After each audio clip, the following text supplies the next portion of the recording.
So ಇವತ್ತಿನ ಒಂದು ಬ್ಲಾಗಲ್ಲಿ ನಾನು ನಿಮಗೆ ಒಂದು ರೆಸಿಪಿನ ಹೇಳ್ಕೊಡ್ತಾ ಇದ್ದೀನಿ.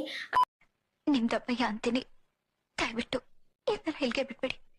ಅದು ಯಾವ ರೆಸಿಪಿ ಅಂತಂದರೆ ನೀವೇ ನೋಡಿ ಮುಂದೆ ಗೊತ್ತಾಗುತ್ತೆ ಯಾವ ರೆಸಿಪಿ ಅಂತ. ಆ ಒಂದು ರೆಸಿಪಿನ ನೀವು ತಿಂದೇ ಇರಲ್ಲ, ಅಷ್ಟು ಚೆನ್ನಾಗಿದೆ. ಅದೊಂದು ಕ್ವಿಕ್ಕಾಗಿ ಒಂದು 5 ನಿಮಿಷದಲ್ಲಿ ಮಾಡುವಂತಹ ರೆಸಿಪಿ ಅದು. ಅಲ್ಲ, ಯಾವ ಥರ ಅದನ್ನ ಮಾಡಬಹುದು ಅನ್ನೋದನ್ನ ತೋರಿಸ್ಕೊಡ್ತೀನಿ. ಓಕೆ, ಕೊನೆವರೆಗೂ ನೋಡಿ ವಿಡಿಯೋನ. ಸೊ ಈ ವಿಡಿಯೋನ ಯಾರ್ಯಾರು ನೋಡ್ತಾ ಇದ್ದೀರಾ, ನೋಡಿಬಿಟ್ಟು ಇನ್ನು ಯಾರ್ಯಾರು ಸಬ್ಸ್ಕ್ರೈಬ್ ಮಾಡಿಲ್ಲ ಇವಾಗಲೇ ಸಬ್ಸ್ಕ್ರೈಬ್ ಮಾಡಿ ನನ್ನ ಚಾನಲ್ನ. ಓಕೆ, ಇನ್ನು ಮುಂದೆ ಡೈಲಿ ಅಲ್ಲ, ಸೊ ಇನ್ನು ಮುಂದೆ ಬ್ಲಾಗ್ನ ಅಪ್ಲೋಡ್ ಮಾಡ್ತಾ ಇರ್ತೀನಿ. ಹೂ ಸ್ಟಾಪ್ಡ್ ಯು? ನಿಮ್ಮನ್ನ ತಡೆದಿರುವವರು ಯಾರು?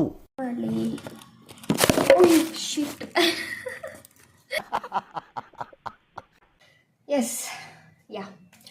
ಸೊ ಈ ಒಂದು ರೆಸಿಪಿ ಯಾರ್ಯಾರ ಮನೆಯಲ್ಲಿ ಕುಕ್ ಮಾಡೋಕ್ಕಾಗ್ತಿರಲ್ಲ, ಸೋಮಾರಿತನ ಯಾರಿಗಿರುತ್ತಲ್ಲ, ಸೊ ಆ ಒಂದು ರೆಸಿಪಿನ ನಾನು ನಿಮಗೆ ಹೇಳ್ಕೊಡ್ತಾ ಇದ್ದೀನಿ. ಅರ್ಥ ಆಯ್ತು ಅನ್ಸುತ್ತೆ. ಈ ಒಂದು ರೆಸಿಪಿಗೆ ಇಂಗ್ರೀಡಿಯೆಂಟ್ಸ್ ಏನೇನಪ್ಪ ಅಂತ ಅಂದರೆ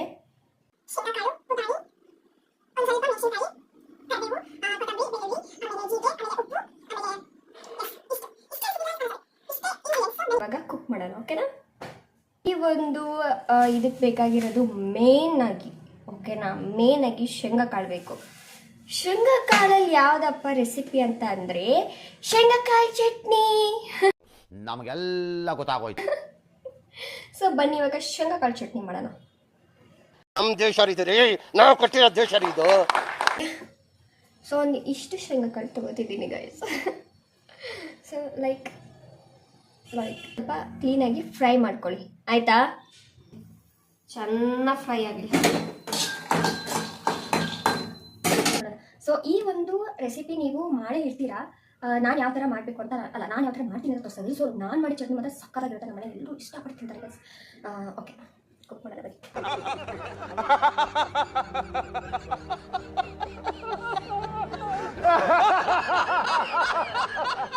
ಇದು ತುಂಬ ಚೆನ್ನಾಗಿ ಹುರಿದಿದ್ದೀನಿ. ಸೊ ನೋಡ್ತಿರ್ಬೋದು ಎಷ್ಟು ಚೆನ್ನಾಗಿ ಇದನ್ನ ಹುರಿದಿದ್ದಾಯಿತು. ಸೊ ಇದ್ರ ನೆಕ್ಸ್ಟ್ ಸ್ಟೆಪ್ ಏನಂದರೆ ಸ್ವಲ್ಪ ಅದನ್ನ ಆರಕ್ಕೆ ಬಿಡಬೇಕು. ಓಕೆ, ಬಿಸಿದು ಹಾಕಬಾರ್ದು. ಸೊ ಸ್ವಲ್ಪ ಆರಿದ ಮೇಲೆ ಅದನ್ನ ಮಿಕ್ಸಿ ಮಾಡ್ತೀನಿ ಇದ್ದೀನಿ. ಆ್ಯಂಡ್ ಸೊ 1/4 ಟೇಬಲ್ ಸ್ಪೂನಷ್ಟು ನಾನು ಜೀರಿಗೆ ಹಾಕೋತಾ ಇದ್ದೀನಿ ಗೈಸ್. ಕರಿಬೇವು,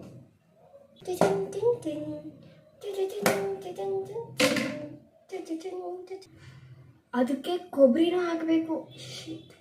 ನೆನಪೇ ಆಗಲಿಲ್ಲ ಗೈಸ್. ಸೊ ನಾನೊಂದಿಷ್ಟು ಕರಿಬೇವು ತೊಗೊಂಡಿದ್ದೀನಿ, ಇದನ್ನ ವಾಶ್ ಮಾಡಿಬಿಟ್ಟು ಹಾಕ್ತೀನಿ. ಓಕೆ, ಹಾಂ, ಲೈಕ್ ಒಂದು ಸ್ವಲ್ಪನೇ ಪುಟಾಣಿ ಹಾಕಬೇಕು, ಸ್ವಲ್ಪ ಕೊತ್ತಂಬರಿ ಹಾಕೋತಾ ಇದ್ದೀನಿ. ಆಮೇಲೆ ಒಂದು ಸ್ವಲ್ಪ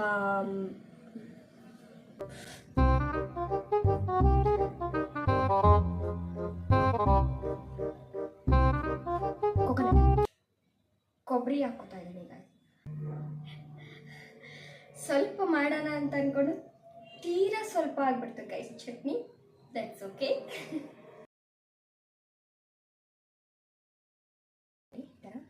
ಇದನ್ನ ಈ ಥರ ರೋಲ್ ಮಾಡ್ಕೊಂಬಿಟ್ಟು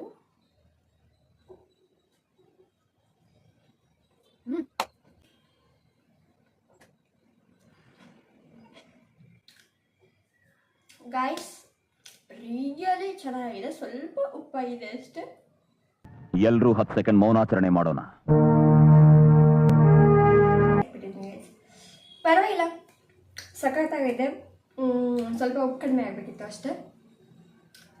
ನಿಮ್ಗೆ ಇಷ್ಟ ಆಗಿದ್ರೆ ಲೈಕ್ ಮಾಡಿ, ಶೇರ್ ಮಾಡಿ. ನಾನು ಚಟ್ನಿ ಮಾಡಿದ ರೆಸಿಪಿ ಹೇಗಿತ್ತು ಅನ್ನೋದನ್ನ ಕಮೆಂಟ್ ಮಾಡಿ ತಿಳಿಸಿ ಗೈಸ್.